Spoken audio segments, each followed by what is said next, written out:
Welcome to a TRE session. Here is a bit of a different one, so I'm starting out on the back like I used to in all my videos, and I'm coming straight from a workout in the gym, and I normally would work out very often, but I haven't for over a month now, which has been very good for the TRE because there's nothing adding more tension.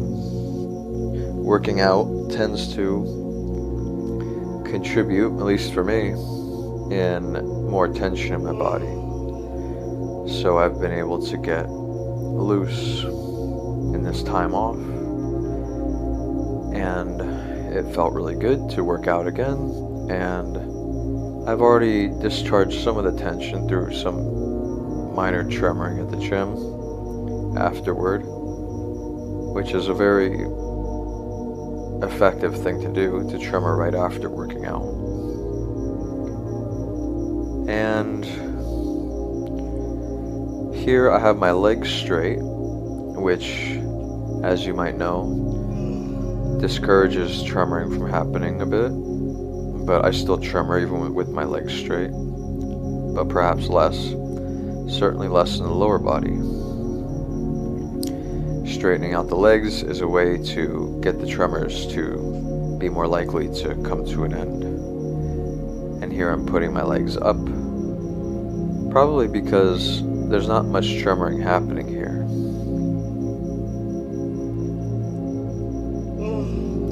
So there's an attempt probably to bring more tremors on, and we're coming to a bit of a stillness here. Before that, there was mainly tremoring in the shoulders. Here is the traditional side-to-side tremors that I do in most of my videos.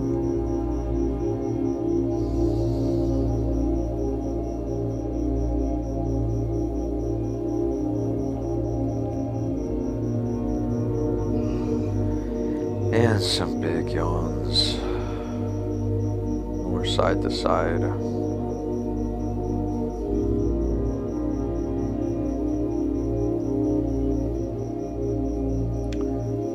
So, as I said in recent videos, I'm switching to quadruped, hands and knees tremoring, or tremoring like this, which this is a bit of a unique position I've never done before.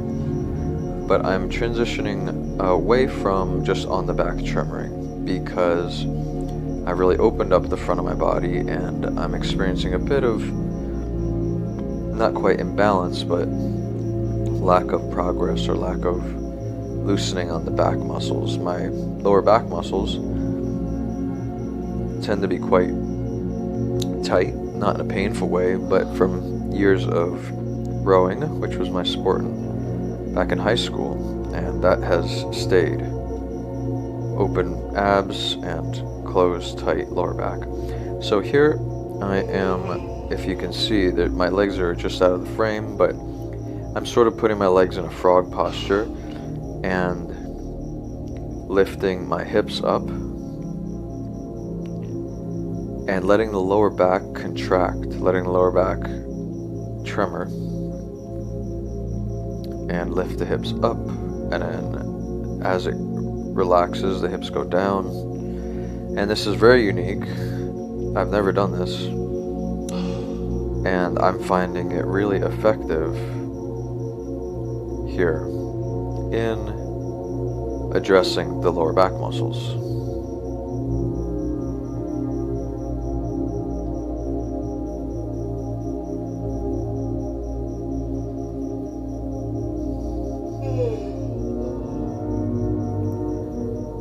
So big yawn here,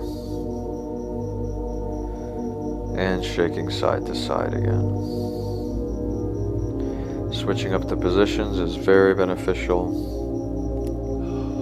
Once you've tremored a lot in one position, then it's good to switch it up. Or if you like, you can switch it up as you go. I preferred to really exhaust the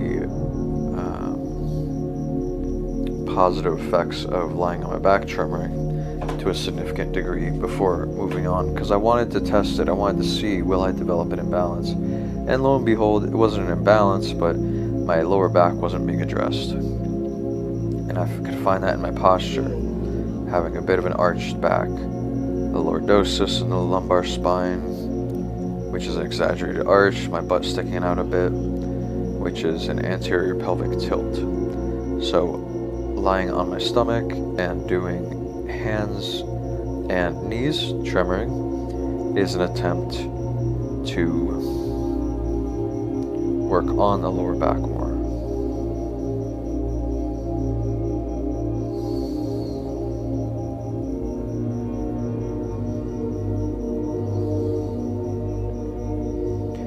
And big yawns here.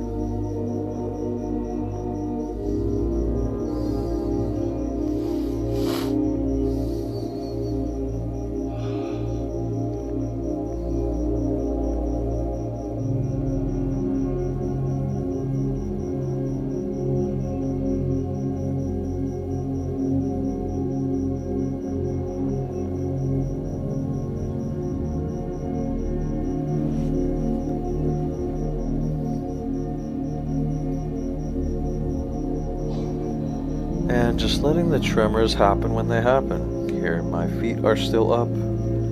My legs are still spread in the frog position.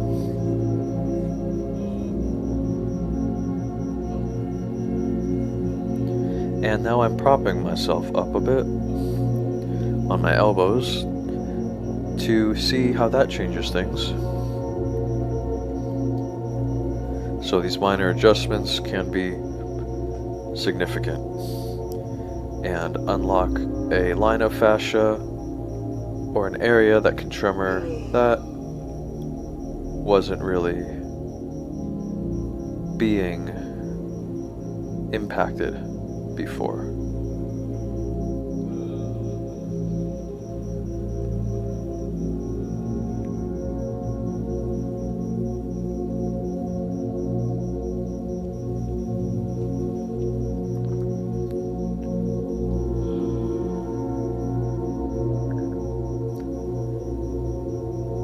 Big yawn there, and there's some opening in the mouth here that's happening. Not quite a tremor, but this thing happens from time to time. All right, thank you for being with me. Wishing you all well until next time.